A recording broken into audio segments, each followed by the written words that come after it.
This is Twit. Bandwidth for Know-How is brought to you by CashFly. This episode of Know-How is brought to you by PillPack, a full-service pharmacy that combines personalized service, convenient packaging, and modern technology to make your life easier. Visit pillpack.com/twit to save $20 on vitamins and OTCs when you transfer your prescription. And by Automatic, the connected car company that improves your driving and integrates your car into your digital life. For more information, visit automatic.com/twit and enter the code TWIT to get 20% off your purchase. On today's show, you'll know how to choose between a Chromebook or a Cloudbook.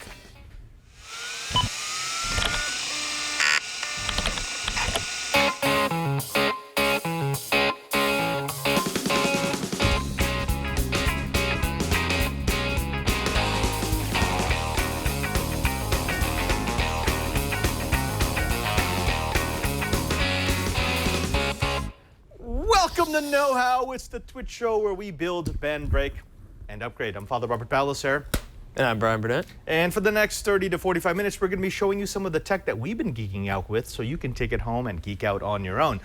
Bryan, we're doing something a little different today. It's a little strange. Normally, a Thursday would be the build-heavy day. Right. And then Mondays are sort of our lighter know-how. It's things like this. You know, which notebook do you choose? How do you set up X, Y, or Z. Right. We're switching it today. So today we're getting sort of the lighter content, and that's for one reason. That's because on Monday, it's March 14th, and that's 3.14, and we had to do a Pi build day. Yeah, that just works out way too well. It just so calls. we have to do Pi. And I've been working on a pretty fun Pi project that I want to share. And, you know, now with the Raspberry Pi 3, I've got one that I want to play with, so. Oh, that's right. Yeah. I saw the pictures. You haven't brought it in here, though, yet. No, no way. Yeah, thanks. I appreciate that. But we've got a good episode for you today, folks. This has actually been one of the questions that has come into us over our Twitter feed and in our Google Plus group, and that is choosing a low-price notebook. There's been a lot of buzz over the Chromebook. It's a fantastic platform for what it is. Right. But there are also very low-cost Windows notebooks, Windows 10 notebooks. Right. And we want to see, could they give a Chromebook a run for its money? Yeah, there's a few pros and cons to each. You know, obviously this is a little smaller. Yes, yeah, that's Chromebook. kind of yeah, you know, let's do a just off the bat comparison. Right. The reason why we chose two from Acer was for one reason, and that is we wanted to get the same style. So these are similarly priced. Yours runs at what? This is $329. And this is $250. And that starts at $279, and this starts at under $200. So, you know, they are actually pretty much in the same price range or within spitting distance. Yeah, definitely. And there are a couple of other differences. Like, for example, yours has a touchscreen. Yes, it has a touchscreen, and it does this nifty little thing where it flips all the way over, and you have just access to tablet. Kind of a mode. hybrid Yeah, notebook. it's definitely a hybrid. I think the Lenovo Yoga was the first laptop I played with that was like that. Mine doesn't have a touchscreen, but the screen can flip over once.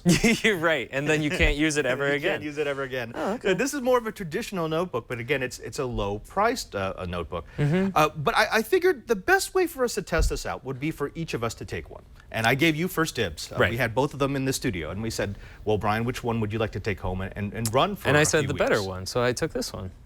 See, we're starting already. This is supposed to be information for them, not a fight between the two of us. Well, you know, it's kind of the same thing. Yeah. I mean, besides, That's our style. My choice is clearly better. But I mean, the biggest difference I'd say is that is has an OS that you can live with, not online. Chromebooks are specifically made to be used when you have a Wi-Fi connection. I mean, you could use it without a Wi-Fi connection, but really, it's not the best situation for that. No. Yeah. But let's go ahead and see what you were able to discover over the couple of weeks that you were using it. So, Alex, without further ado, why don't you go ahead and push that magic button? So if you've ever found yourself in need for a light, portable, semi-rugged device with good battery life, chances are you've probably looked at getting a Chromebook. The one I'm looking at today is the Acer R11. The exact model is the C1LK, which comes in at $329.99. For that price, you get an Intel 1.6 gigahertz quad-core Celeron, coupled with 4 gigabytes of RAM. On board is a 32 gigabyte SSD, but you will also get 100 gigabytes of Google Drive storage free for 2 years until you have to start paying $199 per month, and that's how they get you. But as far as ports on this laptop, you have an HDMI out, one USB 3.0, one USB 2.0, and a full-sized SD card for transferring files or memory expansion.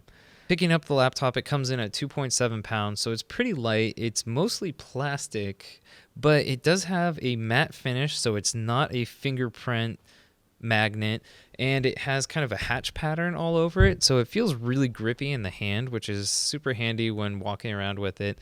And the top part is actually made out of aluminum, which you probably wouldn't notice, but it definitely makes the laptop feel more solid and rigid in the hand.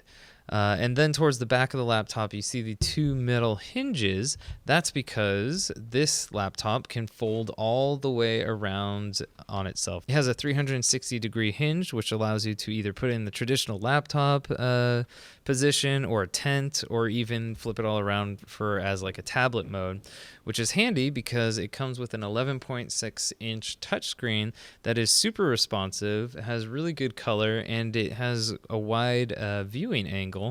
It is a 1366 by 768 resolution, so it's not 1080p, but I never found that to be much of a problem on a screen this tiny. Like YouTube videos looked fine, watching Netflix was great, and speaking of streaming videos, I was able to watch Netflix, flip between web browsing and word processing and using Google Sheets and some of the other Google apps, and never had any sluggishness or anything like that. And while I was streaming all these videos and using the laptop, I would get on average around 9.5 to 10 hours, and that's because of the 3,490 milliamp battery.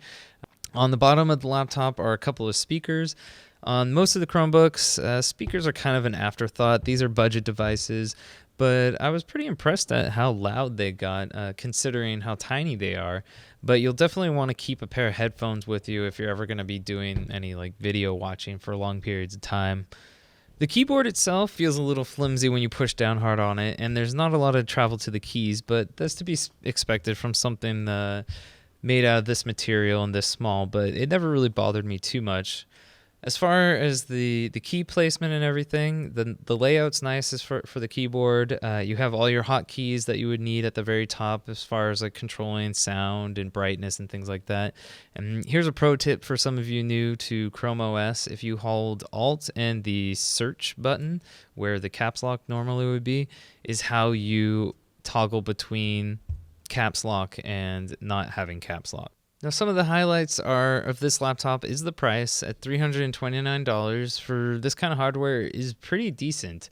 There is a cheaper model, the C32M, that comes in at $279.99.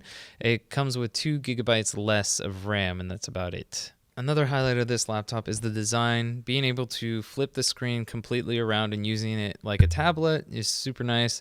And it makes me think that when netbooks were first invented, this is pretty much what they should have been to begin with. If you don't want to do a tablet with a silly keyboard attachment or something like that, this is a really good alternative, and the hinges feel really solid. The battery life is 10 hours, which is more than enough for me to go to work, go to school, do some word processing, and survive another day. So if you're the kind of person that's looking for a keyboard and a decent touchscreen and you want to be able to take it to school or work or something like that, definitely take a look at the R11. It's definitely my favorite Chromebook for the time being. Okay, so that's actually kind of nice. Yeah, no, it worked out really well for me. And, this is actually the first Chromebook that I've got to have my hands on for more than like a few hours at a time. And I could definitely see myself having There's a reason for it. Yeah, there's a reason for it. I will say this. I cheated because I actually had that Chromebook for a month before you took it. You did not tell me So that. I got to play with it a little bit. And then I reset it. So everything was back to the default. I do like that option that's in the settings where it's like nuclear mode or something like that. Yeah. It's gone. Everything's gone. I will say the only Chromebook I had my hands on before this was the Pixel. Right. And, Which, oh God, that seems like such overkill hardware for what OS it's running. It really is, but I mean, the Pixel is elegant, it's svelte, it's got super high resolution, the hardware is high, top Who's notch. going to pay that price for Exactly. that? Yeah. This is actually a Chromebook that I think is more in tune with the Chromebook market. You're going to want a Chromebook as a second or a third device. You're going to want a Chromebook for someone who shouldn't normally have a high-powered computer. And it doesn't feel cheap either. Like, it feels solid. This is what, when, they're making Ultrabooks, like the little Atom processors, those first ones that came out, like the EEPC. This is what those should have been. They should. Exactly. They finally got to that point. I still have one of those down in the no-hole, like the original netbook. Yeah, netbooks. And actually, that was also an Acer. I remember I bought that for like $175. I did too. And they are ridiculously underpowered. I know. I was so excited about it too when I first got it. I was like, oh, I'll put Linux on it. It'll be great. No. It was like the first Raspberry Pi that I played with, and I tried to, have an OS on that. It's like once you get over the novelty of it being a tiny little computer, you realize it's a tiny little computer, and it doesn't really work that well. But finally, like with this Chromebook and some of the other ones, I think, these are the tiny little laptops that we were waiting for. Well, we are going to do a comparison between your experience with the Chromebook and my experience with the Cloudbook. Of course, first we're going to have to do the review because I spent some time with my device, and I didn't spend any time with your device. I know. I feel like I should have it for a month now. No. You're not. Well, I mean, you'll see it in the review. Okay. But before we do that, let's go ahead and thank the sponsor of this episode of Know How. Hey, Brian. Yeah. You have to take pills. I should. I should probably more than I do. Especially vitamins. You know what I love more than anything else? Are you going to say pills? Yeah. Oh, well, okay. I was going to say remembering which pills I'm supposed to take. Yes, the hard part of taking pills. That's always fun, right? You got that little pill minder box, or maybe you have got a note. You have to take 2 of these and 3 of these.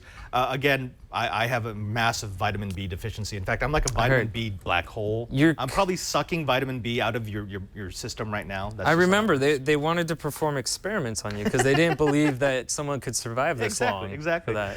Well, folks, you could do it the old way. You could get a pill minder. You could set a little alarm on your watch or on your phone to tell you that this is the time for you to take X medication, X vitamin, X whatever it may be.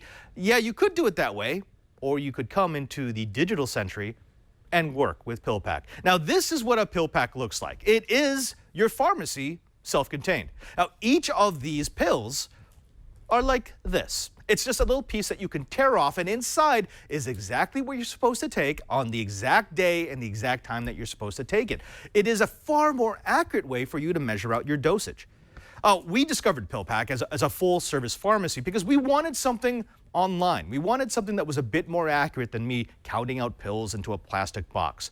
They will pre-sort and deliver my medications and vitamins in those easy-to-tear packets. And again, it makes it so easy for me to remember, have I taken my pills? Have I not taken my pills? What do I need to take next? They do this by using robots and digital imaging technology, along with a pharmacist who has oversight to ensure the accuracy of every pill pack. They know what every pill looks like, they know how much it weighs, and so you always get the right medication in every pack. Their pharmacists are available 24/7 from the privacy of your own home. So you don't any longer need to go to the pharmacy and have those awkward pharmacy encounters. They will proactively call your doctor for you to manage all your refills so that you'll never run out. There are no extra costs beyond your standard copay. Shipping is always free, and it's compatible with most major insurance plans, including most forms of Medicare Part D. When you sign up for PillPack, they make sure that your insurance is compatible before they transfer over any of your medications. This is important because if you've ever gotten stuck with a bill because your insurance wasn't compatible, well, you want to avoid that. Switching is easy. You can sign up on their secure site and they'll take care of everything from you, from your OTCs to your prescriptions. It was recognized by Time Magazine as a top 25 invention. Jill Duffy gave it a great review in PC Magazine. And there's also a PillPack medication reminder app for the iPhone and the Apple Watch. PillPack is medication simplified. You won't believe how much easier and more convenient it is until you've tried it. So here's what I want you to do. I want you to visit pillpack.com/twit. That's pillpack.com/twit to sign up now. Their site is beautiful, and it only takes 5 minutes for you to sign up. When you use our link and transfer your prescription to PillPack, you'll also get a credit for $20 worth of vitamins and OTCs. That's pillpack.com/twit. pillpack.com/twit. And we thank PillPack for its support of Know How. More pills, more packs. You know what's kind of crazy is my grandfather was a pharmacist, and he worked in this building. This used to be a pharmacy. This is like Pillception now. Pillception. I think he would have found that pretty cool, though. He would have. And actually, he probably would have been one of the pill pack pharmacists. Oh. With the digital camera. Because we know, your techno hippo. My techno, yeah, I think so. Yeah. Well, folks, we gave you a view of the Chromebook, but we've got to give you a view of the Cloudbook. If you want to see what the Microsoft version of a Cloudbook is, well, we just need to wait for Alex to push the magic button. Can you build a budget Windows notebook without making it feel cheap? Starting at under $200 and featuring enough hardware to run Windows 10 while living in the cloud, the Acer Aspire One Cloudbook line is Acer's attempt to do just that. Our review unit was a top-of-the-line $250 Acer Aspire One Cloudbook 14, featuring Windows 10 on top of a dual-core Intel Celeron N3050 1.6 GHz CPU and 2 GB of shared DDR3 memory. A 14-inch ComfyView 1366 by 768 16 by 9 matte finish screen adorns the top of the 13.4-inch by 9.2-inch by 0.3 to 0.7-inch clamshell chassis that weighs just 3.53 pounds. Storage is provided by a 64GB Hynix eMMC, and network connectivity comes from an 802.11 AC Wi-Fi adapter. With those specs, we wouldn't expect to see much performance, and not much is what we got. The Cloudbook 14 scored 1219 in PC Mark 8, and we didn't even bother to try running 3D Mark. Still, while the Cloudbook won't be breaking any benchmarks or pounding out frames for the latest first-person shooter, the performance it does have is used well. Applications that don't require a GPU run smoothly, and typical web and Office functionality is well within its performance envelope. Speaking of Office, the Cloudbook line comes with a 1-year subscription to Office 365 Personal, giving you access to the basic Office suite including Word, Excel, PowerPoint, Outlook, Notes, Publisher, and Access, as well as 60 Skype minutes a month and 1 terabyte of Microsoft's OneDrive cloud storage. Figuring that a 1-year subscription runs $70 a year, that lowers the true cost to damn good. Additionally, the rest of the notebook is well appointed for a budget device. There are 2 USB ports, 2.0 on the right and 3.0 on the left, while the left side also houses a full-size HDMI port, combo audio port, and the SD card reader. The case is plastic, but it doesn't feel weak or cheap, with a matte finish and a nubbed surface to bring it just above the level of simple gray box. The keyboard and trackpad are really good for a $200 device. With 1.5mm of travel, the keys on the full-size layout are firm, well-spaced, and responsive. This did actually shock me. Usually a good trackpad and keyboard are among the first victims when manufacturers try to reduce costs. Not so with the Cloudbook 14. One place that Acer did skimp is the audio. The 2 tiny speakers are pretty much useless for anything but cursory listening. If you plan to watch movies and videos or listen to music, get yourself a nice set of headphones. The standout feature of the Cloudbook 14 has to be battery life. With the power-sipping CPU and screen, the Cloudbook 14 eked out just over 14 hours in our rundown test, with a low mark of 10 hours with heavy graphics usage. That beats not only all Windows laptops in this price range, but even has a few hours of power on higher-end Chromebooks. In all, the Acer Aspire Cloudbook 14 is a surprisingly good option for those who want a budget device, but still want the Windows experience. With good enough specs for most tasks, Microsoft Office for free, and a killer battery life, it might be just the thing for your second or third device. Let me start by saying that if this had been the netbook, the netbook would have survived back then. Back then, yeah. But it is still a low-powered Windows PC. Right. Battery life, though. Battery life is Big fantastic. I mean, seriously, you can stretch this to 15 hours easy. If all you were doing was surfing the web, and if you allowed the screen to go to half brightness, and if you were connected via Wi-Fi, you would get 15 hours out of this. So bad. In that sense, it is a good second or third computer. But the question becomes, is it worth the $200, $250? And that all depends on one thing. If you're going to use Office, because if you are going to use Office, that subscription is going to run you between $79 and $100. So that's half the price of a notebook. So basically, if you were going to buy Office anyways, you get a notebook for $100. Which I think you just spelled out the biggest difference between these two machines is if you are in the Google ecosystem, Right. It makes sense to go with the Chromebook. If you are someone who uses Office all the time, $250 for a laptop that you would have almost 15 hours of battery life for, that makes sense. It does make sense. And you know, looking at the two devices, you can see that this is actually a pretty good value machine. That's one of the things I liked about this Chromebook. You do notice that they skimped on a few things. The material of the construction's not quite as good as you get on a higher end. The screen doesn't have great viewing angles, but you know, it does work. It does work as a tablet. It does work as a notebook. It does work as a Cloudbook, and yeah, for that much money, it's actually very, very attractive. Right. For this, there are a few things that they did absolutely right. I am convinced that they got the keyboard and the mouse for this Cloudbook off of like the Acer S7, one of their higher end models. Which makes a big difference. It makes a huge difference. I am so accustomed to cheap notebooks as having that cheap keyboard feel. This keyboard actually feels really nice. And this trackpad is responsive. It's not that like it feels like it's on a spring. It's very inaccurate. Yeah. But you know, of course, there's the audio. They should have just ignored the speakers altogether. Just take the speakers out. Well, that's kind of the same thing with the PC monitors. They put speakers and monitors just because. Don't do it. Stop. You know, in fact, they could probably save 99 cents taking each speaker out. Put a $2 set of headphones inside the box, and it would sound so much better than this. Yeah, that's a good point. Yeah. The other thing about this is, you know, it actually is pretty light. This is a 3.5-pound notebook. If I had someone who I knew was either going to destroy their notebooks with regularity, or if I knew that all they really did was check email and write code, or they had to write papers, that's why I feel like these are pretty good. Perfect kind of college. Like I wish I had this when I was going to school, kind of thing. My biggest disappointment, I mean, I haven't played with this that much, is that no touch screen, which I would really like to see with a Windows 10 machine. A touch screen on this would add something like $50 to the price. So instead of a $250 device, this is now a $300 device. And something else. Once you add a touch screen, people start expecting a bit more performance from it. Well, you'll have to bump up the performance. You might even need like a better integrated graphics, but then you wouldn't be seeing the 14 hours of battery life And then you wouldn't be seeing this price point, because if you upgrade the touchscreen, then you should probably upgrade the screen itself to a better screen, like an IPS screen.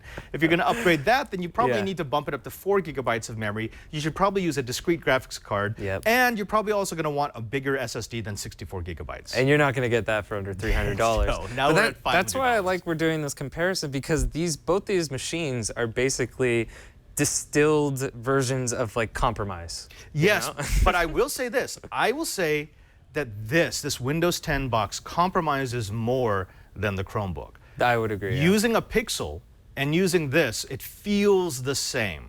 Right. Maybe the screen's not as sharp, maybe it's not as snappy, but it's pretty dang close. Using the Cloudbook and using my Acer S7, you obviously feel that, oh, there's a huge difference in quality between the two. That's true. That's true. Yeah. So what takeaways can we give to the audience? So if they're considering a Cloudbook or a Chromebook, if they're looking at the Windows ecosystem or the Google ecosystem, what would your advice be? All right.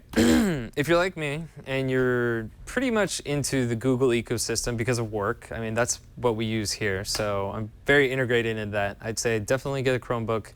If you are someone who doesn't have Wi-Fi where you go when you would be using these, probably not your best bet. But if you're someone who is going to be going to school, be going to coffee shops, be going to work, and you want something that's durable, something you're going to throw in your backpack, and you also want a touch screen, and you know, like it works really well. The touchscreen works well. The disappointment I have with Google Chrome as like the OS is Chrome isn't really optimized for touch. That's right. So like when you're trying to thumb through browsers and stuff like browser tabs and things like that. Chrome is horrible with touch. Which is like, I wanted to see the Edge browser on here, you know, Windows 10 style. But you know, if you're someone who's going to school, you want to throw this in your backpack, and you don't need a lot of storage space because you're not going to be putting photos on this. You're not going to be, you know, editing video on this. You just want something to type up your papers and, you know, watch YouTube on it. This is the one to get. I would totally go with that. I think you hit all the right points. You know, do you have Wi-Fi connectivity? Are you going to be doing a lot of things that involve the cloud and not being on device? And I think I can follow those same guidelines when I talk about the Cloudbook. So the nice thing about this Cloudbook is it is low cost, but it is a Windows 10 experience. So if you use this and then you move to a Windows 10 desktop, it will feel the same. Right. The other nice thing is it is Windows 10. So if you've got software that you want to run in Windows. It will work on this. It will not work on the Chromebook. So for example, I installed Visual Studio on this, and I use this as a coding machine. It was Nice. fine for that. You know, I use this to program my Raspberry Pis. It was fine for that. So that part is, I like that. But not everyone wants that or needs that. The other thing to remember about this is, yes, you do get the 1 terabyte of online storage with OneDrive. And yes, you do get Microsoft Office. But this is a capable notebook even if you're completely disconnected from the internet. It's not as if you lose functionality when you don't have connectivity. It just means you don't have access to all your online storage. It's true. But I'd say for myself, there's very few occasions where am without a Wi-Fi hotspot. That's my life right now. That's true. And I will also note that this actually is cheaper than that. Not by much, but a tiny bit. So I think it's clear. If you are looking for a computer for non-computer people who just want to be able to do their things on the internet, the Chromebook is actually spectacular for that. True. If you've got a computer for someone who is a little bit computer savvy, I actually think the Cloudbook would work a little bit better. I agree with that. Okay. As much as I'd hate to say it, but yes, you're right. And I think it's also very clear that I chose the right one. Maybe for you. Maybe for me. I'll hang on to this for a little while longer. Folks, when we come back, we've got your questions, our answers. But before we do that, let's go ahead and thank the sponsor of this episode of Know How. Hey, Bryan, what do you got in your hands there? Oh, just a little dongle for your car. Oh, how about that? You know what? That reminds me of those things that I plug into the onboard data connector. Oh, yeah. It's like that, but a lot better. A lot better. Folks, if you've seen the latest and the greatest in automobiles, you've probably seen those smart screens, right? Yes. Yeah, the Tesla, the Prius, whatever it might be. It tells you how you're driving. It tells you what the health of the car is. Right. And that's cool. I like it. Yeah, It's good stuff. I think we've pointed out before that it makes a big difference when you see that little green leaf and you think that you're, you know that once you stomp on the accelerator, that's going to go positive away. feedback. Positive It tells feedback. you want to drive better. And normally, if you wanted to get those features, you'd have to buy a new car. Or you could just get an automatic. Now, the automatic, as we mentioned, is a dongle that plugs into the onboard data connector, and it gives you all that smart car functionality. It connects to your controller area network and will give your phone, your iOS or your Android device, vital information about how the engine is working. Are there any warnings? It will tell you what the codes are. We'll decode them for you. But my personal favorite, and Alex, I think you've got a video for this, is what happens once it starts gathering all that data. It will let you know, how are you driving? How much fuel have you expended? Are you driving well? Are you driving poorly? Are you driving efficiently? Should you change the way that you're driving? Automatic isn't just a way for you to find out how you've done over the last week. It's also a way for you to find out how you can improve your driving habits. Like, for example, I had this habit whenever I drove between here and Las Vegas of going 90 miles an hour. Automatic was saying, you know how much fuel you're wasting? And it gave me a horrible grade. The next time I did it, I drove at 70 the entire way, and my fuel economy actually improved by about 60%. See, this is the bad day. This is the 49. You can see the days where I drove to Vegas there. It's not just fuel efficiency. You can do things like mile logging. If you're ever worried about whether or not you're going to get reimbursed for all of your travel, Automatic can actually work with several different applications to automatically input that information for you. I mean, think about that. So your car will fill out your reimbursement requests. How cool is that? Automatic works on your Bluetooth-enabled device, and it will automatically connect when you get into your phone and start the engine. I also like the fact that it will warn me if I have engine codes that need to be checked out. And I can set parameters like warn me when I'm braking too hard, or warn me when I'm accelerating too quickly, or warn me when I've crashed. And if you enable it, it can actually even call emergency services. So it's like so many different things that we've come to expect from expensive cars, but in one inexpensive dongle. Folks, I love my Automatic. I know you will too. Here's what we want you to do. We want you to try the Automatic. If you have a car made after 1996, it will work just fine. If you've got an iPhone or an Android, it will work just fine. If you want it to gather real-time performance data and intelligence, the Automatic is for you. Normally it's $99.95, but when you use our special offer code TWIT, you'll save 20%. Just go to automatic.com/twit. That's automatic.com/twit for more information and to purchase, and use offer code TWIT to save 20% off the regular purchase price. Again, that's automatic.com/twit. And we thank Automatic for their support of know-how. I really, at first, I wanted to pull it out because I'm like, I'm getting such a low score. I don't want a low score. You're disappointed in yourself. That actually has changed the way I drive. No, I like how you can get pretty geeky with it, but now I just want one for my motorcycle. I mean, wait, do you have an ODB2 connector on your motorcycle? I don't think so. We could invent one, Brian. I would totally be up for that. I mean, the gas savings on a motorcycle, I don't think wouldn't be my highest priority, but I would love to see like distance, speed, and acceleration, lean angle, things like that. I will say, in a moment of geeky weakness, when I was in Las Vegas, I was tired of low scores, so I figured out how to use an Arduino to create a fake CAN bus. Simulate. And I was like, I was gonna feed data to them, and then like, what am I doing? Who are you really cheating? Cheating myself. That's ridiculous. I thought you were gonna say that you didn't have anywhere to go, but you drove around really slowly in the neighborhood. You laugh. I've done that in my father's Prius before. Just so that you can just like, bump up to a tick number. him off, so he wakes up and like suddenly the fuel economy is 10 miles per gallon better, and he's like, "How did you do that?" I'm like, "I don't know." See, Dad? All right, Brian, we do have some feedback from the folks, and you know, it's been a while since we've answered some questions. So what do we got? All right, so this one comes from our Google Plus page, and this is that? Jonathan Schrober. He says, "I just discovered buying maker parts from eBay. Is it really as good as it seems? A WS2811B strips are super cheap. Anything I should know?" Okay, this is actually a very good question. Thank you for Jonathan for asking, because we get this a lot. Yeah. eBay is a great place to get maker parts because you can get them incredibly inexpensively. Like, for example, we've talked about this before. Right. If you buy an authentic Arduino Uno, or the Arduino that we got. Yeah. I mean, you will pay $10, $15, $20 for it. Whereas if you buy it overseas from a clone shop, you can get it for $2 to $4.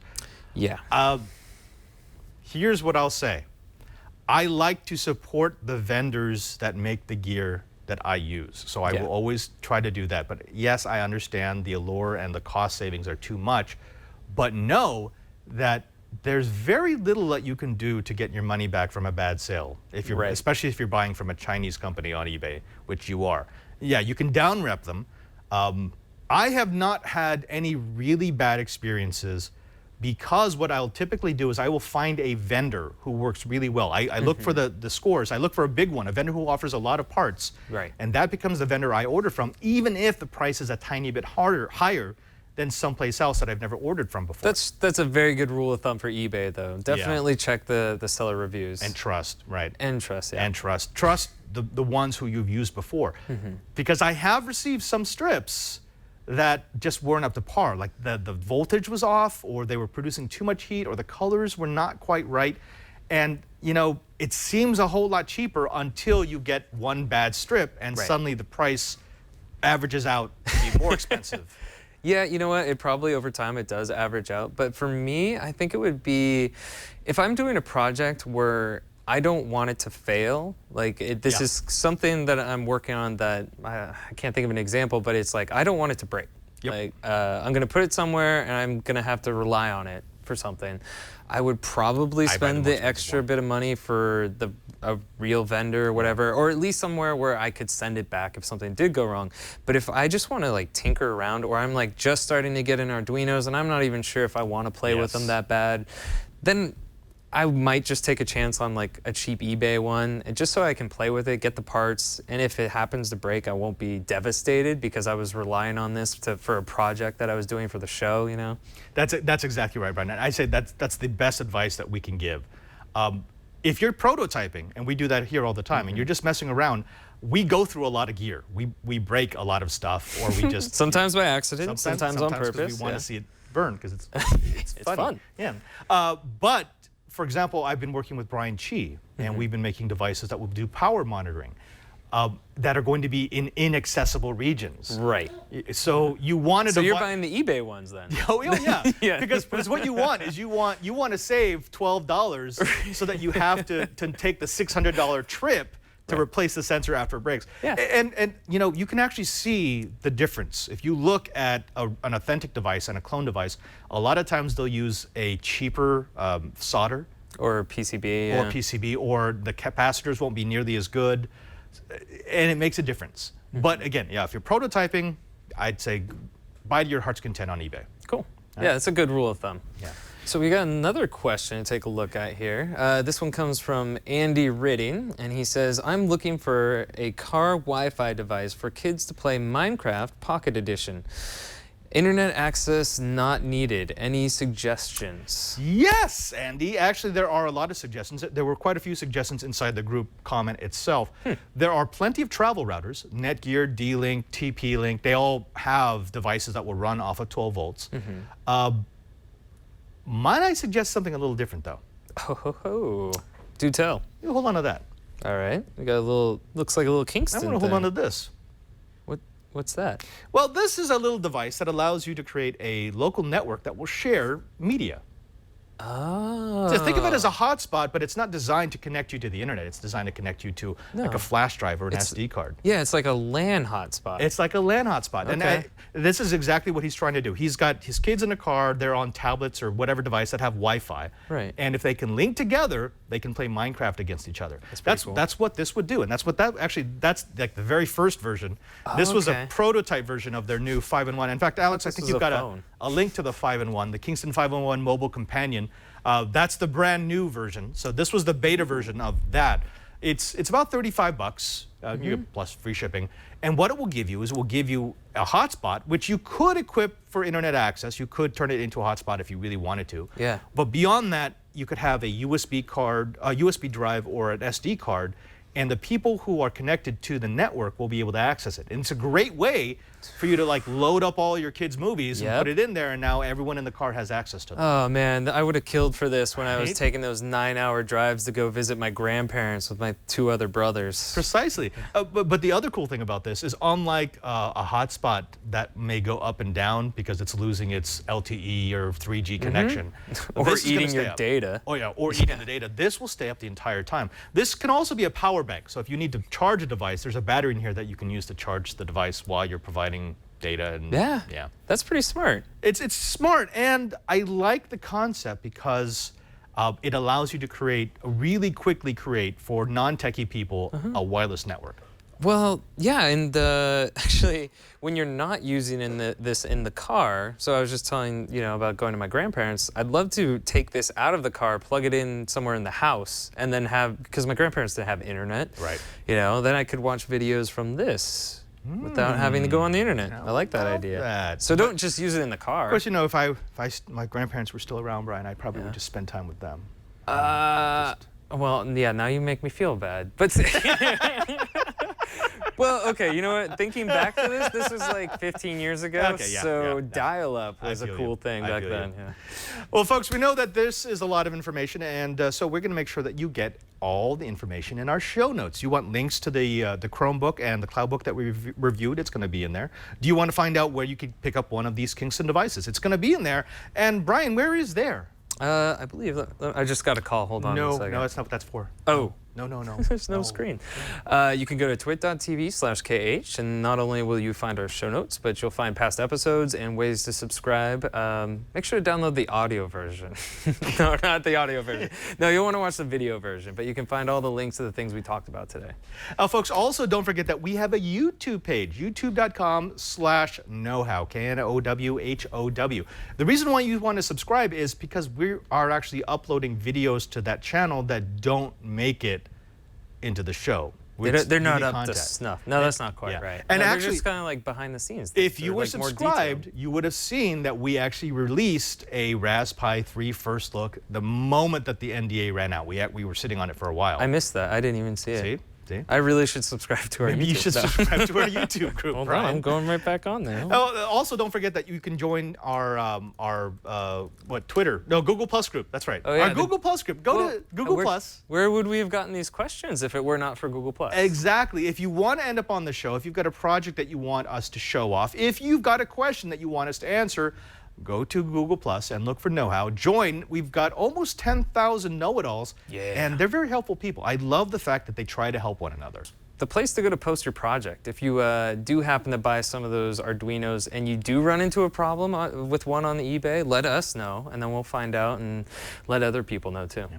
That's not the only place to find us on the socials. You can find us on Twitter. You'll find me at twitter.com/PadreSJ. That's PADRESJ. And I am at cranky_hippo. And don't forget that you can find our director, the man who pushes the buttons and keeps us on time. That's right, his Jimble. Jimble. Jimble. Yeah, Jimble. You'll find him at ANELF3. Yeah. Excuse me, Padre. That's Alex Gumpel. I've never actually seen his face. You know, he keeps giving us these names. He's in the dark. I think I would have known that. I have people to know that. Whatever. I don't know. Until next time, I'm Father Robert Ballecer. And I'm Bryan Burnett. And now that you know how, go do it.